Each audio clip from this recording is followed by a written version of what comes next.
Bonsoir, bienvenue à tous pour ce moment que vous attendez tous, la remise des trophées de la e-santé 2014 de l'Université d'été de Castres. Moment qu'attendent avec encore plus d'impatience tous les nominés qui sont passés hier devant les jurys, qui sont venus de France, d'Europe et même de plus loin parfois pour défendre leurs projets. À mes côtés, Virginia Dohan, qui est directrice de la Technopole de Castres-Marzamais. Virginia, combien de candidats cette année? 65 dossiers qui venaient de France, de l'international, Norvège, Québec, Singapour et bien sûr Espagne. Voilà. Ouais. Donc on avait acquis une véritable légitimité nationale et internationale sur nos trophées. Ouais, on rayonne bien au-delà de Castres, de la France et même de l'Europe. Et pour la première fois, donc des candidats qui ont été auditionnés hier devant des jurys et en direct sur Internet, ce qui mettait déjà la pression pour tous ceux qui y passaient, avec 5 caméras en face d'eux plus le jury, et pas que. Et il n'y a pas de raison que ce soit que les candidats qui innovent. On a voulu aussi changer notre formule et donner plus de visibilité à nos porteurs de projets. Et on a enrichi notre formule cette année. Voilà. Ouais, avec donc, plus de 3500 personnes qui se sont succédées toute la journée pour regarder donc, les candidats sur Internet. Une formule qu'on va poursuivre et qu'on va améliorer pour l'édition 2015. Voilà, un vrai succès. Hein. Les candidats, ils défilaient, pas seulement devant 3 ou 4 jurys, mais devant 3500 personnes à l'arrivée. Un petit mot sur les prix et les trophées qui vont être remis dans quelques instants. Donc oui, on a la chance d'avoir des partenaires privés qui nous soutiennent maintenant depuis quelques années. Donc je ne vais pas tous les citer parce qu'on va les voir ce soir, mais c'est une véritable porte ouverture pour nos porteurs de projets auprès de ces industriels qui sont ici en force. Mais on a aussi des parrains comme iHealth que je cite là ce soir puisqu'il va on va remettre un tracker d'activité à chaque lauréat qui sera présent, et Formatique aussi qui propose son. Alors si je résume, ce soir on gagne un trophée, on gagne également une dotation qui va de 2 000 € et jusqu'à 4 000 € pour le Grand Prix remis par Pierre Fabre. Donc une dotation de 2 000 à 4 000 €, un diplôme qui certifie qu'on a bien eu son prix et qui permet également d'aller voir ses parrains qui sont des industriels qui ouvrent plus facilement leurs portes.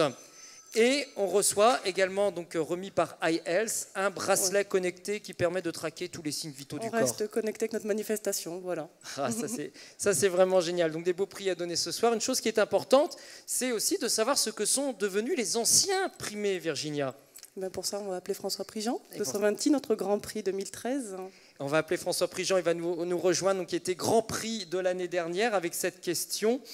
Est-ce que ce Grand Prix remis à Castres l'a aidé à développer son activité? François Prigent, le temps qu'il nous rejoigne, donc, est ancien pilote d'avion. Il a été habitué donc, dans l'aéronautique, dans l'aérien. Voilà, rejoignez-nous François Prigent, à des normes de sécurité, de checklist qui sont extrêmement rigoureuse, tout ça pour garantir la sécurité des passagers. Et à partir de ce constat, il a eu l'idée de créer une solution de suivi des malades avant, pendant, après l'hospitalisation, avec des signaux qui, selon leur couleur, vert, orange ou rouge, indiquent l'état de dangerosité. J'ai bien résumé à peu près, François Prigent? Oui, merci, oui, tout à fait, c'est à peu près ça. On a essayé de mettre le personnel médical au sein d'un logiciel, d'une solution logicielle, pour que justement ce soit toujours l'être humain qui décide et pas seulement une solution informatique. Donc les bornes basses et les criticités sont faites par les médecins, par le personnel médical, et c'est ce personnel qui décide en dernier ressort, bien évidemment, aidé comme je le suis à bord de mon Airbus. Eh bien, j'ai besoin d'un pilote automatique, d'un calculateur de navigation. Eh bien, j'ai donné la même chose au médecin. Voilà, je suis suivi comme un passager. Quand on rentre dans votre système, j'ai un code barre qui me marque. Derrière, j'ai tous mes items de dangerosité. Si je suis allergique à ceci, allergique à cela, si je ne parle pas français, si j'ai des besoins précis. Et déjà, je suis vert, orange ou rouge selon les critères. Ensuite, je suis opéré. Il y a toute la checklist qui doit être remplie avant que je pénètre dans la salle d'opération. Et toujours vert, rouge, orange s'il y a le moindre problème. Et derrière, chez moi, lorsque je regagne ma maison, tous les jours, je renseigne sur mon iPad, mon iPhone, une série de critères. Est-ce que j'ai de la fièvre? Est-ce que j'ai mal au ventre ou autre? Et je suis vert, rouge, orange. Et dès qu'il y a un signal d'alerte, une infirmière, un médecin ou l'hôpital est prévenu. Ça, c'est le principe général de la solution. On ne va pas revenir dessus parce que c'est celle qui vous a valu le Grand Prix l'année dernière. Ce qui nous intéresse ce soir, c'est qu'est-ce qui s'est passé très concrètement après le Grand Prix? Alors, d'abord, je remercie les laboratoires Pierre Fabre qui nous ont permis d'avoir une belle fenêtre de publicité. Et nous sommes en début de collaboration sur certains process avec eux pour développer certains projets, puisque notre système est tellement simple pour l'utilisateur qui permet de faire de la recherche en live et c'est excessivement réactif. Donc première chose que je retiens là-dessus, on ne racontait pas du pipeau tout à l'heure, quand on dit les parrains de ces prix, ce sont de vrais parrains qui vous parrainent, qui s'investissent, qui ouvrent les portes, qui vous reçoivent, qui vous donnent des rendez-vous, qui vous permettent de rencontrer des personnes clés, ça c'est une réalité. Absolument, et les laboratoires Pierre Fabre ont répondu vraiment présents. Ils n'ont pas fait, je me souviens de M. Marc Alias qui m'a dit venez nous voir, eh bien il n'a pas fait que me remettre un chèque, on a beaucoup correspondu et on travaille, c'est quelque chose, c'est une œuvre de longue haleine. Pour réussir quelque chose, eh bien une bonne maison, il faut 28 jours pour une dalle en béton pour qu'elle soit vraiment solide. Eh bien je crois qu'on a mis du temps, mais on est en train de faire quelque chose de solide. Autre chose qui est importante, c'est l'appellation Grand Prix. Moi, je me souviens, aussitôt que vous avez eu cette appellation Grand Prix, peu importe que ce soit le Grand Prix ou d'ailleurs un prix de notre catégorie, paf, le lendemain, c'était sur Internet, c'était sur tous vos courriers, c'était sur tous vos supports de communication. Ça joue vraiment auprès des clients potentiels? Oui, alors en plus, je peux me permettre, je ne sais pas que de faire plaisir à Virginia ici présente, puisque j'étais le 5 juin dernier, nous étions ensemble, et l'Université de Catalogne nous a également remis un award là-dessus. L'université d'été de la e-santé, c'est quand même une belle ouverture. Et je crois que M. Lior Wolf, que vous avez reçu en Israël, avec lequel je travaille en Israël justement, eh bien, est venu par caméra interposée, par Skype interposé, puisqu'il n'a pas pu se rendre malheureusement. Donc ça nous a donné une belle ouverture. Et je crois que cette université d'été de la e-santé, c'est quelque chose qui est important. Maintenant, il faut que les acteurs régionaux s'impliquent complètement. Ce que je dis souvent, les Français, ce qu'on disait hier avec Gilles Balbinet, souvent aux États-Unis, ils ont peut-être une réactivité plus importante que la nôtre, mais ici on a certainement une constance, un terrain, un terreau qui est beaucoup plus important. Et si on est capable d'aller là-bas, on peut porter la bonne parole. Je pense qu'on peut faire la Brain Valley à Castres, Toulouse, et ça sera le pendant de la Silicon Valley en Californie. Ah, ça sera certainement la chose. Juste une dernière chose, vous étiez venu l'année dernière, vous avez présenté votre projet, le jury avait flashé dessus, vous avez un grand prix derrière, mais à l'époque il n'y avait pas de clients encore. On était vraiment dans de la start-up, qui avait déjà 2 ans, 3 ans, qui avait beaucoup développé, énormément passé de temps, d'argent, d'investissement de vos ingénieurs à développer la solution, mais qui n'avait pas de clients. 1 an après, et après ce grand prix, après ce tremplin que vous offre Castres, vous en êtes où? Alors, seul, on ne peut pas réussir. Donc, avec Digital Place, avec l'Université d'été, tous ces gens qui ont créé du buzz autour de nous, eh bien, ça nous a permis d'être connus et puis maintenant d'être reconnus, puisque nous avons des contrats signés dans le dur avec des groupes comme Capio, comme VDC. Grand groupe clinique. Voilà, on est en phase de discussion avec tous les plus grands groupes de cliniques privées en France. On est en discussion aux États-Unis avec beaucoup de cliniques. En Israël également. En Israël également, ça demande c'est en phase terminale, c'est pour ça que je ne peux pas citer les noms. Pologne. Mais voilà, Pologne, Israël, Italie, Suisse. Le symbole de Soventi, c'est de la planète bleue.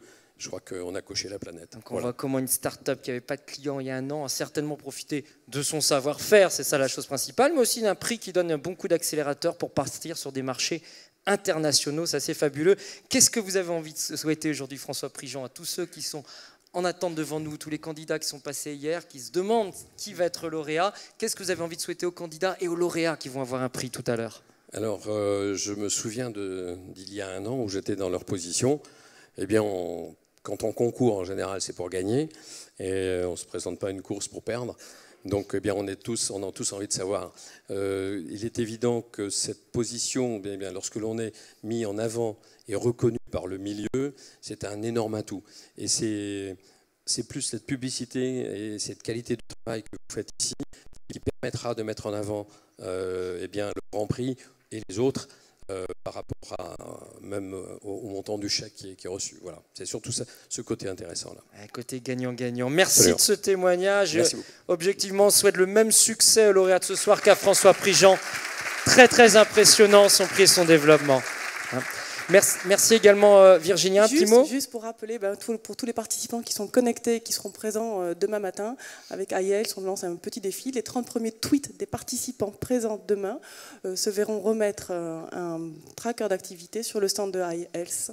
Donc début des votes 9h, début des tweets 9h et à la fin à 11h. Et donc, 9h03, attribution de tout le monde. Voilà, vous avez l'adresse et le hashtag. Et donc sinon, pour plus d'infos, faut aller sur notre compte Twitter. Merci Virginia pour cette annonce, et cette université, on le voit donc de plus en plus connectée dans tous les sens du terme. Alors on va plus attendre, hein. Maintenant on va commencer à offrir ces prix et on va découvrir tout de suite les lauréats de cette année, à commencer par la catégorie étudiant. Il va me rejoindre le parrain de cette catégorie, ou la marraine plutôt, Laurence Vinel, qui est business développeur chez IMS Network, qui est parrain de cette catégorie. Voilà, venez, rejoignez-nous. Et puis Bernard Archimède également, de l'École nationale d'ingénieurs de Tarbes, qui était présent dans le jury pour venir nous annoncer donc le lauréat et venir lui remettre son prix. Je ne sais pas où est Bernard Archimède, qui doit être dans le public, logiquement. Voilà. Il arrive et on va même vous trouver un micro supplémentaire pour vous, Bernard Archimède. Voilà, rapidement, pour qu'on puisse remettre ce prix et tous les cadeaux. Et vous pouvez nous annoncer peut-être immédiatement le lauréat. Voilà, un micro, le lauréat de cette catégorie. Alors, le lauréat est Paul Ferré, le Master C de l'Université Paul Sabatier. Voilà, à Toulouse, pour son projet FDS. Paul Ferré, s'il peut nous rejoindre immédiatement. Et on va vous remettre, voilà, votre marraine va vous remettre, alors vous voyez, tous vos prix. Hein, c'est pas un prix, c'est tous vos prix. Voilà, venez à mes côtés. Hop, je vous donne le micro. Merci.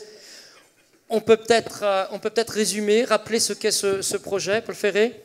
Alors ce projet, c'était un projet étudiant d'un master de robotique en partenariat avec Sogeti High-Tech qui visait à initier un projet justement de détection des symptômes et suivi des personnes fragiles et de suivi à distance également. De quelle manière vous alliez les suivre ou détecter leurs symptômes?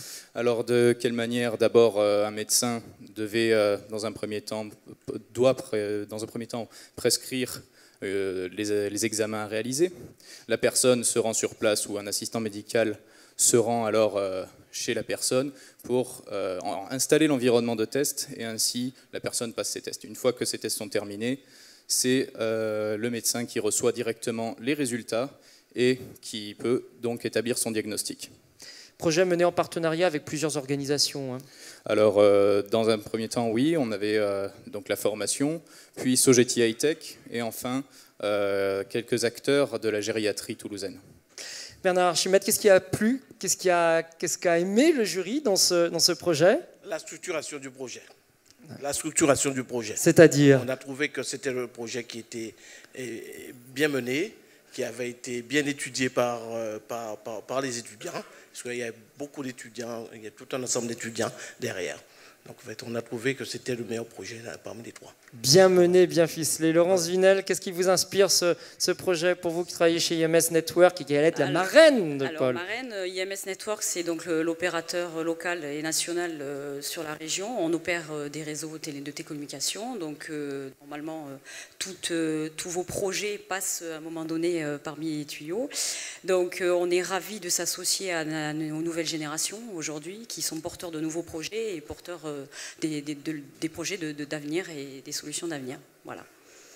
Bravo, on peut l'applaudir à nouveau. Venez, passez devant pour faire la photo.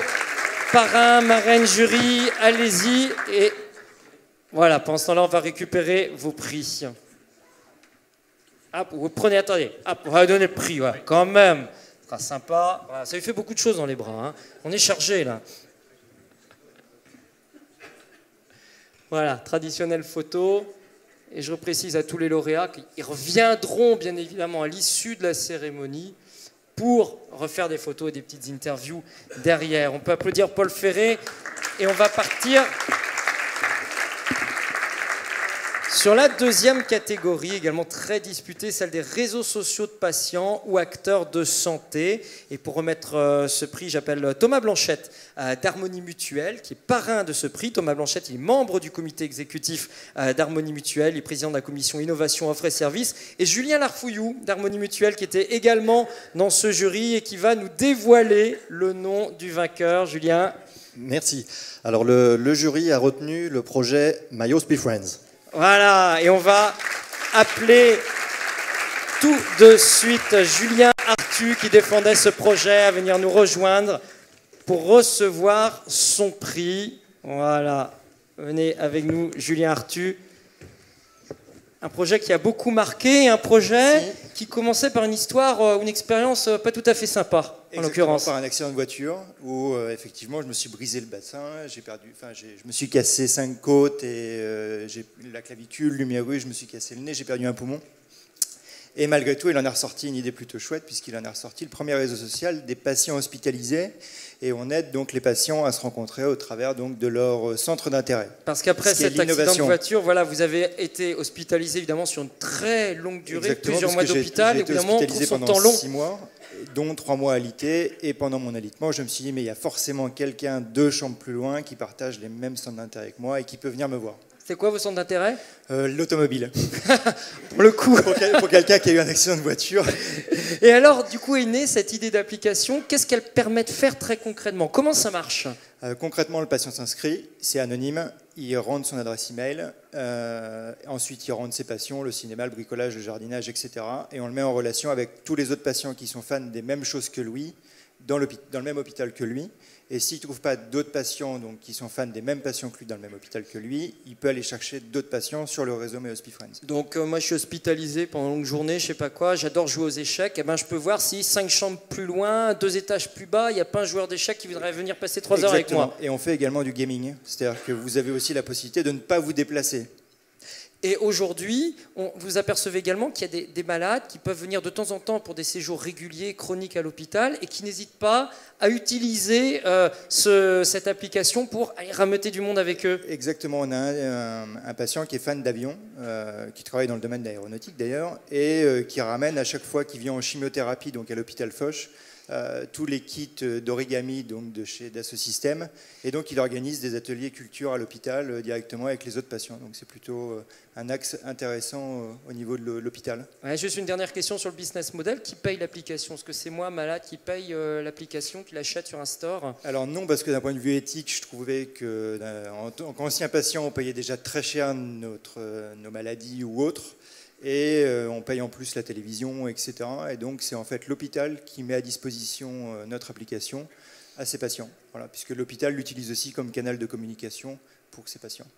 Je me tourne vers Julien Larfouillou. Qu'est-ce qui vous a plu au jury dans ce projet? Alors plusieurs points ont vraiment plu dans ce projet. On va en citer quelques-uns. C'est que déjà le premier point, c'est que ça partait vraiment d'un besoin. Et donc on replaçait vraiment dans son contexte le besoin de lien quand on est un peu isolé moralement en période d'hospitalisation. Donc c'était un vrai besoin bien clair, bien identifié. Un deuxième point qui a fait aussi peut-être la différence, c'est a priori pas de concurrence directe sur ce type de projet, pas de concurrence directe. Et puis il y avait l'avantage d'aborder la santé vraiment différemment en plaçant le patient au cœur, en étant un peu acteur de son mieux-être à l'hôpital. Et ça, c'était vraiment une approche de la santé qui était intéressante. Et puis, enfin, on a identifié des potentialités de développement aussi au-delà de l'existant qui nous paraissait assez important. Voilà. Thomas Blanchette, pour le parrain mutualiste que vous êtes, quel regard sur ce type de projet? Déjà d'une, Harmonie Mutuelle a fait le choix d'être parrain de ce trophée, puisque notre promesse, c'est accompagner nos assurés, nos adhérents. Et il nous semble qu'aujourd'hui, cette notion de proximité, mais aussi que les réseaux sociaux, alors quand on a fait le choix d'être parrain, nous ne connaissions pas, en fin de compte, le bénéficiaire de ce trophée, mais à travers les différents projets présentés, nous sommes persuadés que les réseaux sociaux doivent permettre, en hospitalisation, mais aussi dans d'autres situations de fragilité de nos adhérents ou de nos assurés, de recréer du lien social, de recréer de la proximité, et à la fois pour des aidants, pour des personnes fragilisées, et dans le cadre de l'hospitalisation, pour le coup, très, très bon projet. Et puis bon, Julien l'a très bien dit, ça ouvre un tas d'opportunités, un tas de développements que je n'évoquerai pas ici parce qu'il y a de la concurrence, mais voilà, donc félicitations. Et un bureau grand ouvert, je suppose, chez Harmonie Mutuelle pour le recevoir, écouter le prix en détail. Bien évidemment. Bravo, on peut applaudir Julien Arthu. Je vous invite à passer devant également pour la photo et on va vous remettre ce prix. Allez-y, je vous en prie.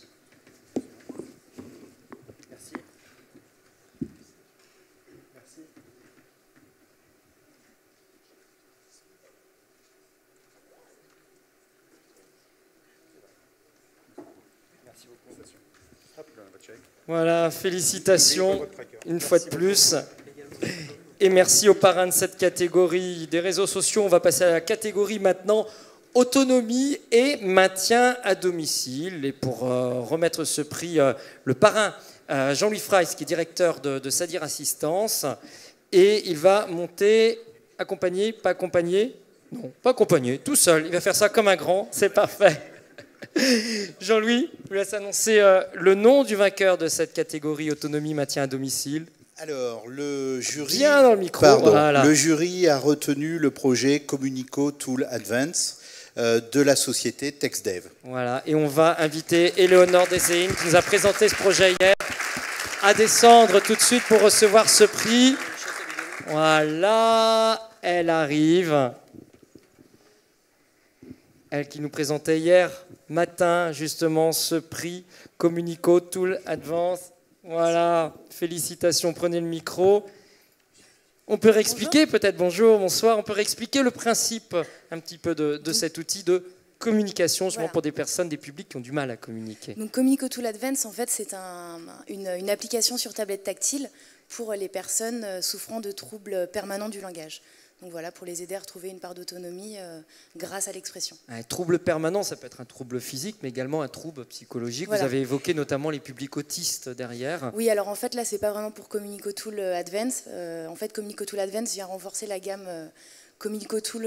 On a déjà 4 produits au sein de cette gamme, dont un outil qui est pour les enfants souffrant de troubles du langage et principalement, à la base, qui était dédié pour les enfants autistes. Ouais, concrètement, voilà, avec une tablette, justement, cet outil d'aide au langage, il marche comment?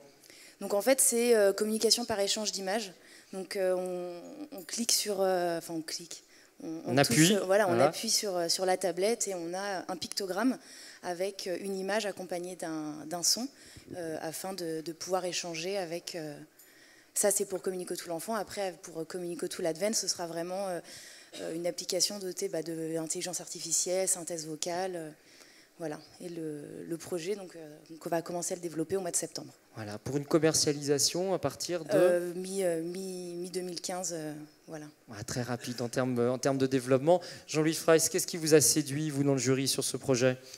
Bien, nous prenons en charge des patients à leur domicile qui peuvent avoir des séquelles d'AVC ou des scléroses latérales amyotrophiques et on est preneur de tout nouveau projet qui va permettre de les faire sortir de leur isolement et de faire qu'ils recommuniquent à nouveau avec leur entourage. Donc c'est vraiment de l'innovation et c'est vraiment des technologies prometteuses pour le domicile. Et une entreprise de mémoire, c'est TextDev, donc, qui a développé cela, qui est située à Caen. À Caen, c'est ça, en Normandie. Bravo, félicitations. Écoutez, approchez-vous pour faire la photo. On va vous remettre ce prix. Allez-y tous les deux.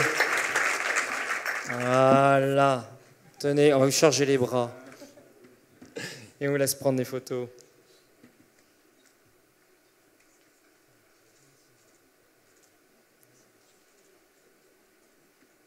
Merci, on peut les applaudir.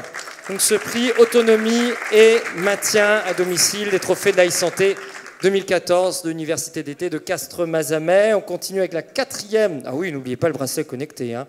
On continue avec la 4e catégorie qui est la catégorie mHealth, donc santé mobile. Et va me rejoindre Mehdi Luneau d'Alméris, la société Alméris, qui est parrain de ce trophée et qui va le remettre. Mehdi Luneau, qui est directeur de projet chez Alméris. Et je vous laisse annoncer le nom du vainqueur.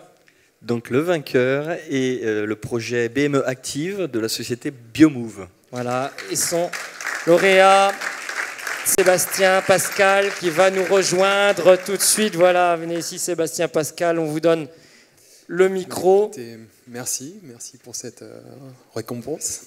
Expliquez-nous un petit peu votre projet de manière générale. Alors, on développe en fait un dispositif d'accompagnement pour les malades chroniques, donc un dispositif digital, mobile, web plus objet connecté, donc accompagnement en activité physique adaptée, articulé à des programmes alimentaires, donc nutrition. Alors très concrètement, par exemple?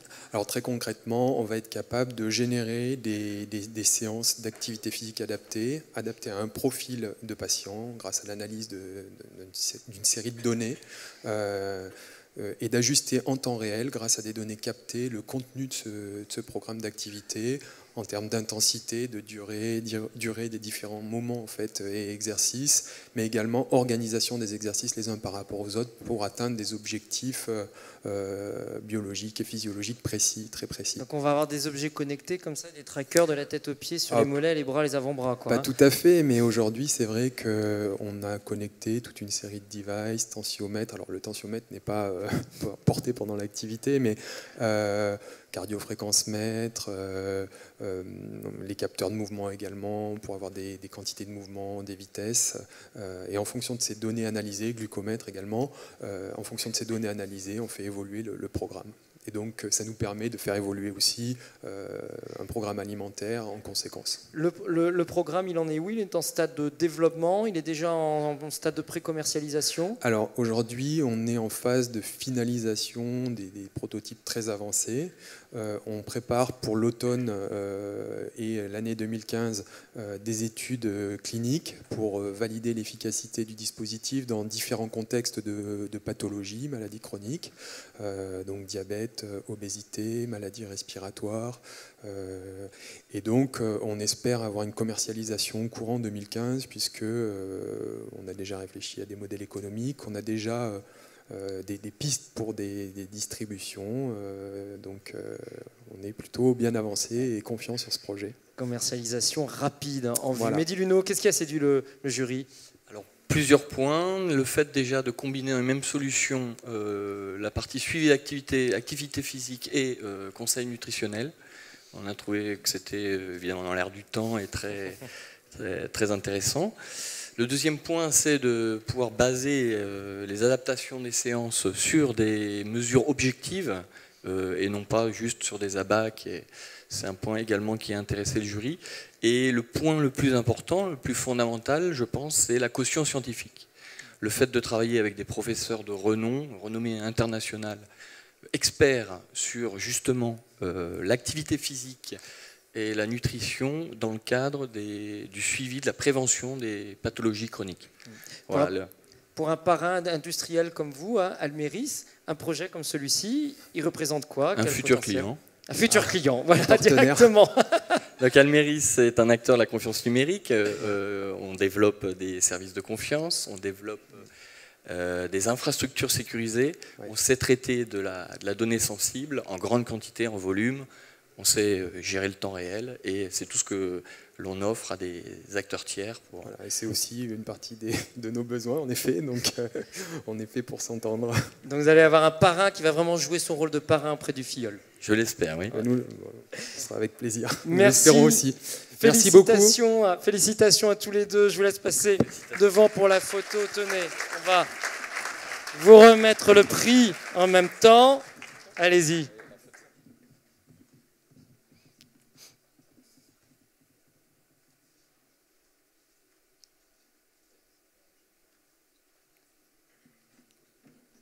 Voilà, merci. Et n'oubliez pas le bracelet connecté si vous voulez faire votre bon régime au bon moment, au bon endroit, qui s'adapte tout seul. On passe à la catégorie télémédecine, qui est une catégorie dans laquelle on avait beaucoup de candidats hier. Et pour remettre le prix, Elie Cohen, qui est directeur général de Consort NT, qui va nous rejoindre. Voilà. Hop. Et je vous laisse annoncer, bonsoir, je vous laisse annoncer le nom du vainqueur. Alors, le vainqueur est le projet IDAN, et donc Nicolas Giraudot, CHRU de Montpellier. Voilà, Nicolas Giraudot de Montpellier. Bravo, toutes mes félicitations. Dentiste, et qui va nous permettre de mieux soigner les dents, ou de soigner les dents peut-être de populations qui ont plus de difficultés d'accès à des dentistes. Ah, attendez, hop, est-ce qu'il s'éteint, est-ce qu'il ne marche plus? Hop. Regardez, ça marche. Effectivement, c'est de pouvoir donner accès aux chirurgiens dentistes à des populations qui ont des difficultés d'accès, notamment les personnes âgées, les personnes handicapées et les personnes détenues, qui pour d'autres raisons ne peuvent difficilement se déplacer. Qu'est-ce qui vous a donné d'ailleurs cette idée de vous adresser à ces publics spécifiques en termes de soins dentaires, qui est un soin qu'on voit peu d'ailleurs en télémédecine? C'est vrai qu'on le voit peu, malheureusement. Peut-être que ce trophée va permettre de le voir un petit peu plus, je l'espère, avec IDAN.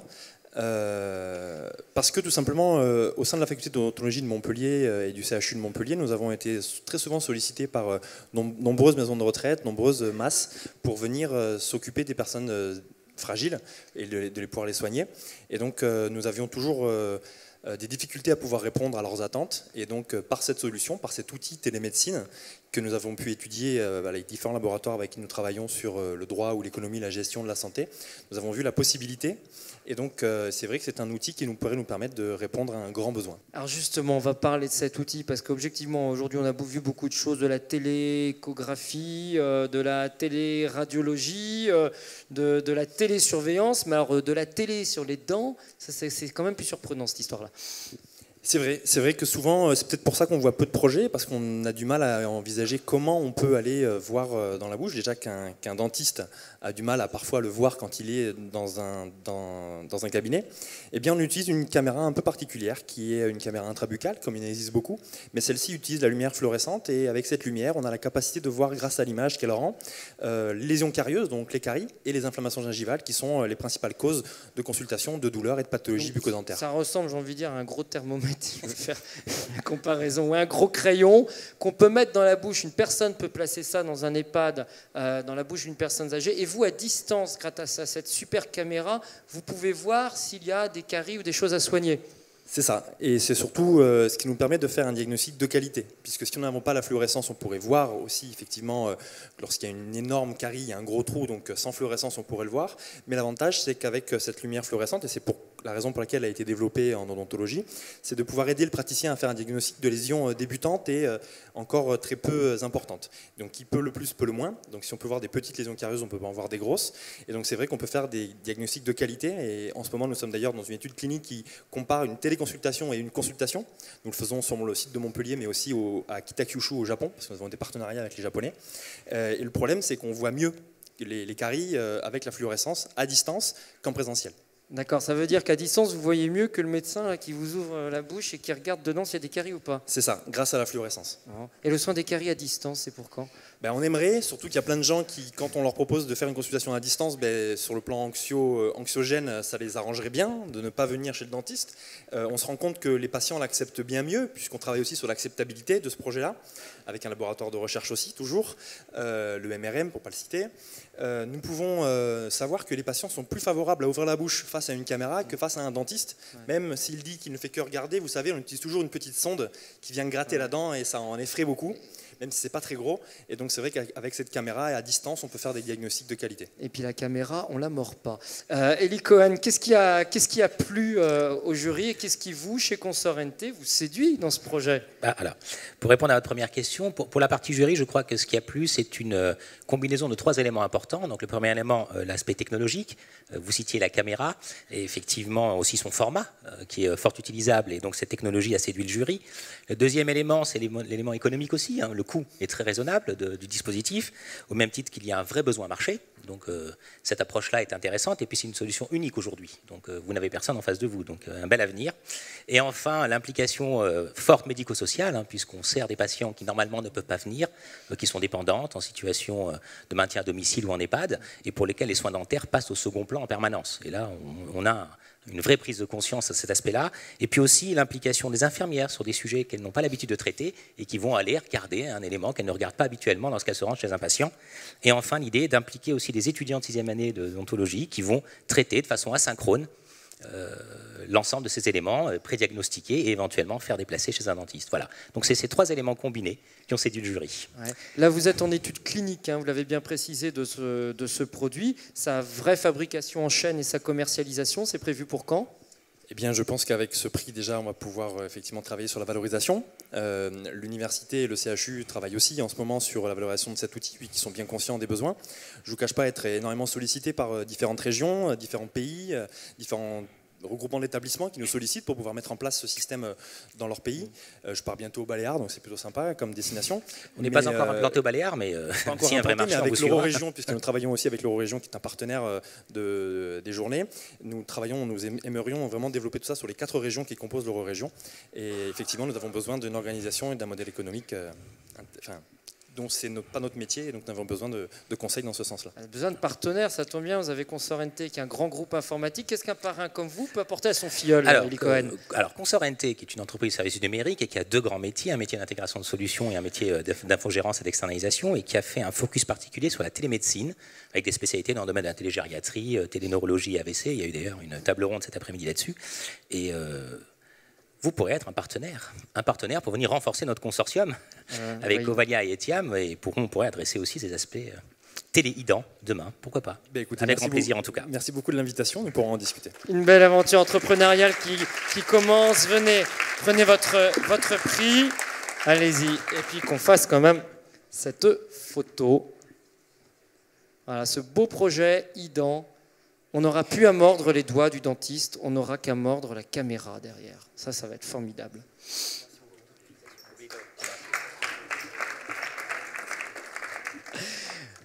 Catégorie internationale, on vous a dit, de plus en plus de candidats internationaux qui sont venus parfois de très loin, le plus lointain venant de Singapour hier pour défendre son projet dans ces trophées de la e-santé 2014. Et pour remettre ce prix international, Joël Derrien de Thales, Joël Derrien qui est vice-président IT Outsourcing chez Thales Service, et puis Emmanuel Miconnet, également de chez Thales, qui est directeur de l'innovation, qui était présent dans le jury hier. Joël Derrien, je vous laisse annoncer le nom du vainqueur. Donc le projet qui a été retenu sur cette catégorie est le projet Cold Me Smart. Donc Monsieur Alain Jordanengo, j'espère que je n'ai pas écorché son nom. Alain Jordanengo qui nous rejoint et qui venait de très loin puisqu'il venait de Norvège défendre son projet hier. Il travaille au Tromsø Télémédecine Laboratory. Il n'est pas venu avec sa blouse blanche, il était venu avec une blouse blanche, il nous a fait un strip en ouvrant sa blouse blanche comme ça devant le jury. Et qu'est-ce qu'il y avait dans la blouse blanche, Alain Jordanengo? Des téléphones que les docteurs en ont marre d'utiliser. 8, j'ai compté. Non, 4. J'en ai 4 sur moi. Je n'aurais pu en emporter 7. Mais voilà, Cold Smart en fait est un système de communication complet pour les hôpitaux, conscient de son environnement, et qui fournit grâce à des informations contextuelles collectées à travers l'hôpital un ensemble de services. C'est-à-dire qu'on peut quand même repartir de l'histoire. Vous aviez 7 téléphones que peut avoir un médecin, le téléphone d'urgence, le téléphone perso, le téléphone pro, le téléphone de tel service, le téléphone ceci, le beeper de cela, etc., comme ils les ont tous.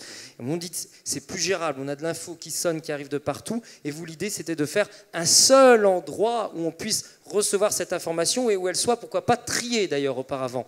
Voilà, exactement. Le principe était de simplifier le système de communication des hôpitaux, mais aussi de réduire les interruptions des docteurs. Donc, j'avais pris l'exemple d'un docteur qui opérait un patient à cœur ouvert. Dans cette situation, le docteur ne peut pas répondre aux appels ou être dérangé par une alarme, par exemple. Et évidemment, ce système permet également d'augmenter comment je peux dire ça en français, context awareness. Oui. En anglais, je ne sais pas comment traduire ça en français. Tout le monde va comprendre. Donc, ça permet d'augmenter la situation contextuelle des docteurs parce que tout le monde sait ce que tout le monde fait en temps réel. Voilà. Donc, le SMS passe prendre du pain avant de rentrer à la maison ce soir pendant que je suis en train de faire ma greffe du foie. Non, c'est pas possible. Ça passe pas. C'est plus possible. Non. Ce projet Cold Me Smart, il en est où? C'est aujourd'hui en application, en Norvège, c'est en développement, c'est en commercialisation? Alors aujourd'hui, il est utilisé par 80 personnes au département du traitement du cancer à l'hôpital de Tromsø. Il est testé depuis début mai. Il est peut-être un peu trop tôt pour tirer des conclusions, mais les docteurs et les infirmières sont vraiment heureux de l'utiliser parce qu'ils gagnent du temps. Ils font ce qu'ils ont à faire. Cold Me Smart gère pour eux la communication. Voilà. Question traditionnelle. Qu'en a pensé le jury? Pourquoi il a craqué sur ce projet? Essentiellement pour 2 points. Je pense que le premier, ça s'adresse vraiment à un problème bien cerné. Et je pense que le jury, on a tout de suite bien compris le problème. Et puis la solution, quoi. On avait 2 catégories de projets. Des projets qui étaient plutôt dans l'air du temps, avec des solutions un peu, on va dire, qu'on a vu à droite et à gauche, et puis des choses qui apportaient un peu une rupture. Voilà. Et là, on s'est dit, il y a quelque chose. Voilà. Donc, c'est ça qu'on a apprécié en premier lieu. Joël Derrien, Thales, grand acteur de la donnée, de la transmission de données, de la sécurisation des données. Là, on est complètement au cœur de la chose, des données qui viennent de partout sur des appareils différents et qu'on a réussi à mettre sur un seul appareil en étant un petit peu trié auparavant. Alors effectivement, quelques mots sur le lien entre ce projet, cette activité et le groupe Thales. C'est vrai que quand on essaie de définir ce que fait le groupe Thales, qui a des activités très très larges, hein, vous connaissez tous dans l'aéronautique, des choses civiles, militaires, le transport, etc. En fait, on dit, mais finalement, qu'est-ce qui nous caractérise? C'est la maîtrise de l'information et l'optimisation de la gestion de cette information. C'est ce qui nous caractérise partout. Et dans ce projet, en fait, ce qui nous a vraiment intéressé, au-delà de l'aspect technologique, de l'aspect technique, etc., et son pragmatisme, c'est de dire, in fine, qu'est-ce qu'on cherche? L'optimisation de l'efficacité du médecin, du personnel soignant, qui est effectivement un acteur extrêmement précieux économiquement et vis-à-vis de son rôle dans le monde de la santé globalement. Donc ce projet qui sert à optimiser le temps et donc l'efficacité du médecin nous a paru vraiment au cœur des enjeux et réellement technologiquement bien adapté avec ce que le groupe Thales fait. Et puis on est convaincu qu'il y a par ailleurs des applications en dehors du domaine de la santé. Nombre de métiers où les gens ont N devices pour échanger, interconnecter, dépasse largement le monde de la santé. Ouais, avec un parrain comme ça, vous allez aller loin, d'autant plus que c'est un parrain international qui prend un projet norvégien un petit peu sous son aile. Ça doit vous faire plaisir. Alors on a effectivement dans Thales une présence internationale.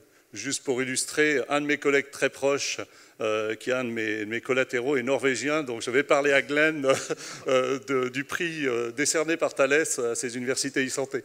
Eh bien, bravo, en tout cas, félicitations. Merci beaucoup. Les applaudir. Venez pour la photo. On vous remet votre prix. Donc, congratulations. Avec des fans norvégiens nombreux dans la salle.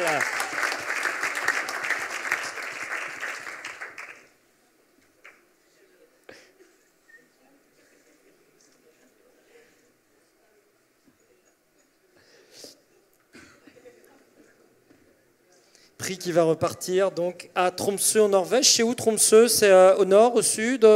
C'est au-delà du cercle polaire arctique en fait. Donc merci de nous avoir invités parce qu'ici il fait chaud. On a en moyenne 10 degrés, donc merci beaucoup. Allez mettre ce prix au frigo immédiatement. Voilà. À la suite du prix international, on va passer à un prix qui est toujours une surprise ici à Castres. C'est le prix qui est inclassable et pourtant c'est le prix qu'on a envie de remercier, de mettre en avant parce qu'il sort du lot. C'est le prix coup de cœur du jury.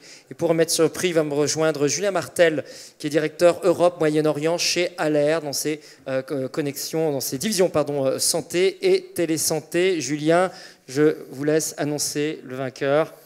Alors, nous avons choisi avec l'ensemble des membres du jury le prix coup de cœur pour la société Psychosmart Apps.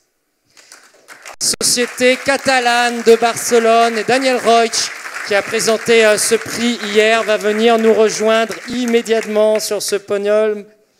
Daniel, benvingut aquí. Merci beaucoup. Lui qui a fait sa présentation en anglais, on va lui demander de nous expliquer en anglais, s'il le souhaite, un petit peu ce qu'est ce produit. Et d'ailleurs, on va le voir en images, en vidéo. Comme ça, vous allez comprendre tout de suite ce dont il s'agit. C'est produit pour les gens qui ont des phobies, qui ont peur, et ils peuvent mettre un téléphone dans une sorte de lunette. Et qu'est-ce qui se passe? I think I understood that explained this. No, right? Okay.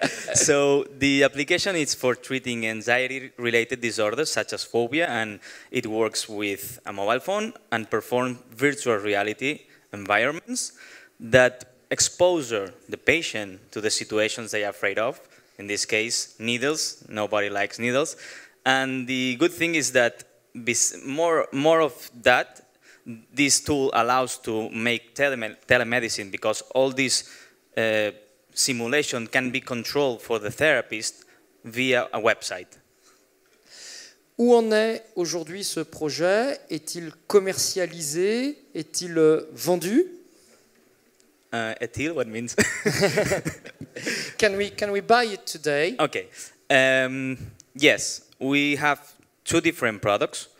One for psychologists to use in the office. We are already selling this, but we are moving to another business model that is direct to the consumer to use at home, because only 10% of all the people who suffer from these anxiety-related disorders seek for treatment, for professional treatment. So we want to offer a tool for all these people, a self-help app that everybody can download and treat at home themselves. And we are going to launch it probably September this month. Bravo. Et là, on a vu, vous voyez, un film où on était dans une réalité virtuelle d'une infirmière qui piquait pour quelqu'un qui avait du mal à supporter ce type d'acte. Mais on a vu également des petits films pour des personnes qui ont le vertige, des personnes qui ont peur en avion, des personnes qui ont des phobies de toutes sortes, à chaque fois sous forme de petits dessins animés ou de réalité virtuelle, donc à travers ces lunettes. Julien Martel, qu'est-ce qui a séduit le jury dans ce prix? C'est difficile, parce qu'un prix coup de cœur, c'est un prix qui vient de l'émotion, c'est un prix qui vient du cœur. Donc c'est difficile, puisque c'est personnel. Donc Lionel, ce que je peux vous dire pour moi, en tout cas, ce qui m'a plu, c'est que c'est une histoire que j'ai l'impression d'un petit peu connaître. Ah bon, sur quelle phobie? Allongez-vous, Julien Martel. Je savais que tu allais me poser la question. C'est pas sur une phobie, justement, c'est sur une histoire. Et cette histoire de partir d'un besoin, d'essayer de donner des outils à des patients, à des professionnels de santé pour traiter quelque chose, ça me semblait assez similaire avec ce qu'avait vécu notre fondateur il y a un peu plus de 10 ans, où il est parti tout seul, et il a essayé de donner des outils aux patients. Et c'est ce qui m'a plu dans cette histoire, et c'est pour ça que là, c'est de l'émotion.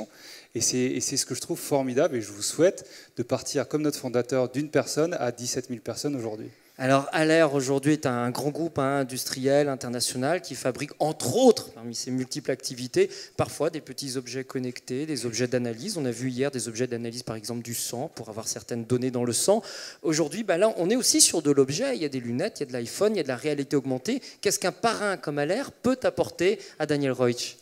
On n'est pas du tout sur les mêmes choses, on est sur les maladies chroniques, mais ce qui m'a frappé, encore une fois, comme on est sur le coup de cœur, comme on est sur l'émotion, c'est peut-être pouvoir vous accompagner sur votre développement international. On est présent dans plus de 100 pays, on a une histoire qui paraît commune sur le départ, et si on peut vous en faire profiter et essayer de vous accompagner, on serait ravis. Voilà, félicitations, on peut vraiment les applaudir. Merci. Daniel, venez ici. Ben aquí per rebre aquest preu. Voilà, et la traditionnelle photo. Très beau prix. Si vous avez des phobies à gérer, essayez ces lunettes et un smartphone. Voilà, félicitations. Hop, et un petit bracelet connecté offert par iHealth, ne l'oublions pas.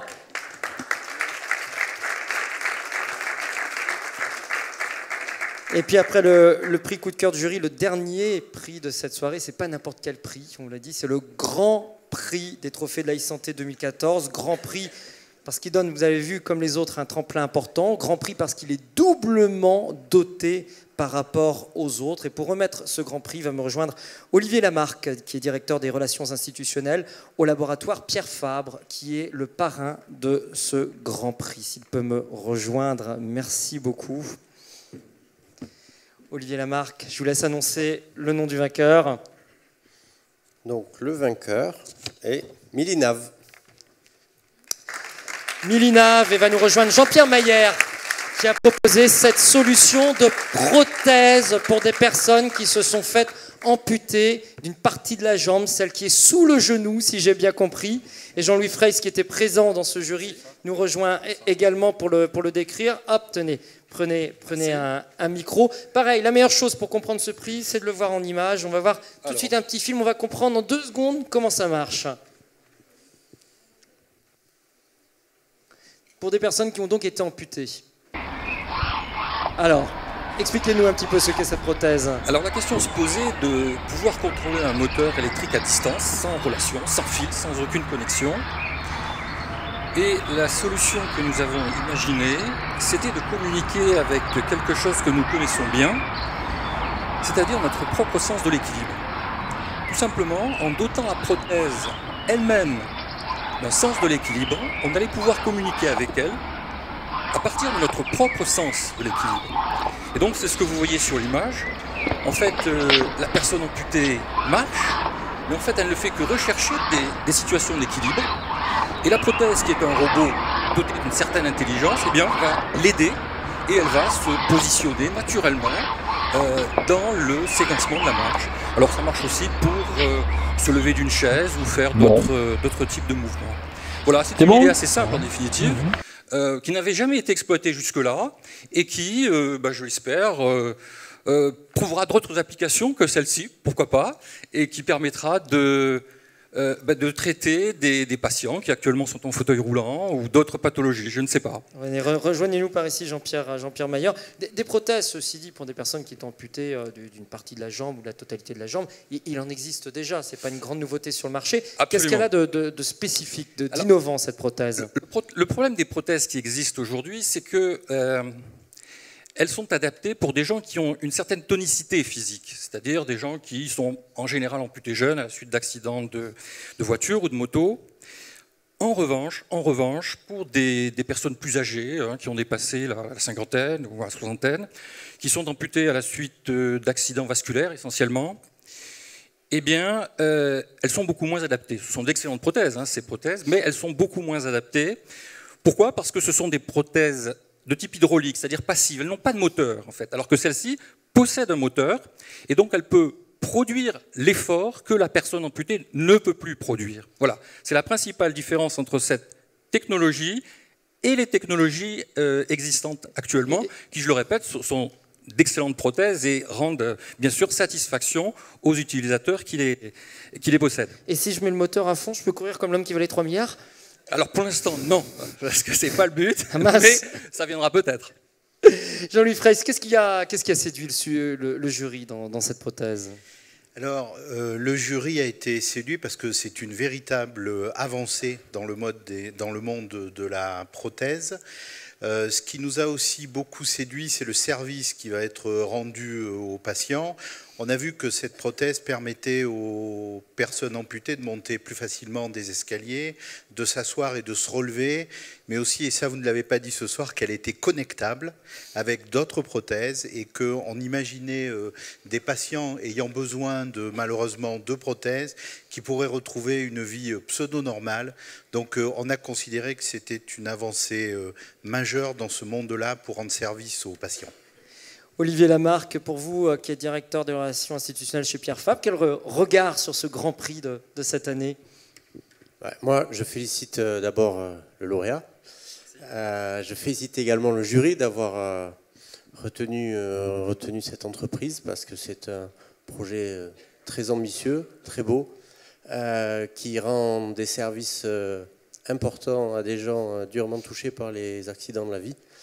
Et en plus, je dirais que c'est un projet qui nous ressemble parce que c'est effectivement, on est au cœur du métier qui est le nôtre, qui est de prendre soin de l'homme et des femmes. Virginia, vous m'excuserez, de l'homme et des femmes, bien entendu. Et puis également, c'est un projet qui est extrêmement innovant. Donc deux préoccupations qui sont chères au laboratoire Pierre Fabre et qui accompagnent la démarche qui est la nôtre également. Bravo. Jean-Pierre Maillard, cette prothèse sera fabriquée ou industrialisée à quelle échéance? Elle sera fabriquée où? Alors, actuellement, nous sommes dans une phase de prototypage, de développement. Nous complétons les logiciels et nous envisageons une commercialisation de ce type de produit sous forme de pré-série au début de 2016. Il faut compter encore 2 ans de travaux pour finaliser le produit et le rendre directement accessible au marché. On va vous suivre jusque-là. On va vous suivre. On espère que vous viendrez nous raconter une belle histoire justement du développement de ce produit d'ici 1 an ou 2. Vous qui êtes Grand Prix de cette année, comme l'a fait François Prigent tout à l'heure. Venez, je vous invite à passer sur la scène, à recevoir votre prix, qui est le Grand Prix des trophées de la e-santé 2014, remis par les laboratoires Pierre Fabre.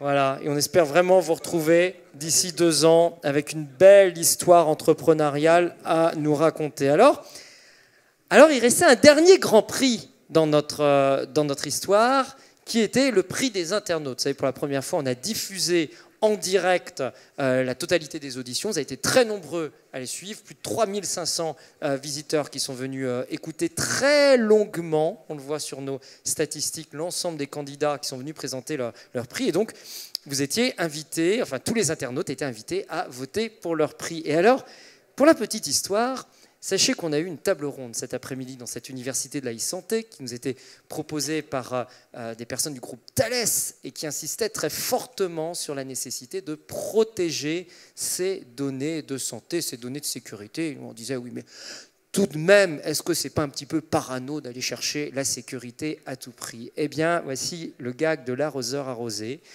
victime probablement du succès de cette initiative. On a eu un nombre d'internautes incroyable, hein, plusieurs milliers, à voter sur l'ensemble des projets, et on a eu nos serveurs hackés par 2 compagnies durant la nuit qui ont fait pousser de manière exponentielle et délirante les votes de 2 candidats. Et donc, il faut être très honnête dans la vie, il faut dire les choses comme elles se sont passées. On a 2 compagnies, je peux vous dire que maintenant on cherche les adresses IP, on sait plus ou moins d'où viennent d'ailleurs ces milliers de votes exponentiels qui tout d'un coup sont venus arroser 2 candidats de ces lauréats. Et donc, pour être honnête, on a décidé de ne pas remettre cette année de prix des internautes, pour être juste par rapport à l'ensemble des candidats sur lesquels on avait des votes qui étaient extrêmement serrés, et puis ces 2-là qui s'envolaient. Donc, on retient de cette leçon que malheureusement, on ne remet pas de prix cette année, mais que l'année prochaine, on a décidé dans cette université de l'e-santé de se faire accompagner par des gens sérieux comme Thales, qui ont bien insisté sur la sécurité des données de santé à maîtriser. Et on s'est fait prendre une fois par la crise, on ne se fera pas prendre 2 fois. Je sais qu'ils seront à nos côtés l'année prochaine pour blinder ce prix des internautes, et on vous invite déjà en 2015 donc à assister aussi nombreux, plusieurs milliers, aux auditions des candidats, à venir voter sécurisé dans la foulée. Voilà, pour être honnête totalement, on peut applaudir, ceci dit, l'ensemble des candidats qui ont reçu un prix ce soir.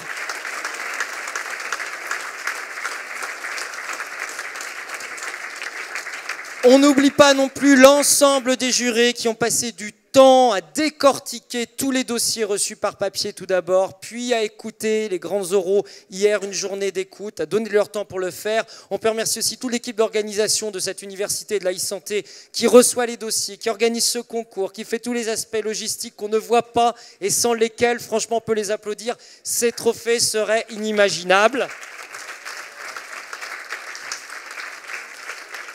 On souhaite bon vent à tous les primés de cette année. Je les invite à venir sur scène pour une dernière photo d'ensemble. Et je vous dis donc à l'année prochaine.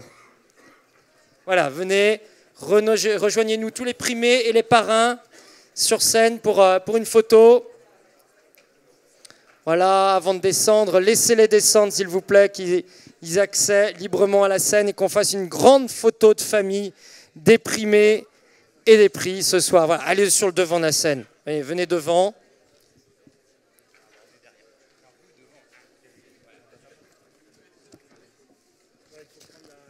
Allez-y pour la photo. Ouais, avec les parrains aussi.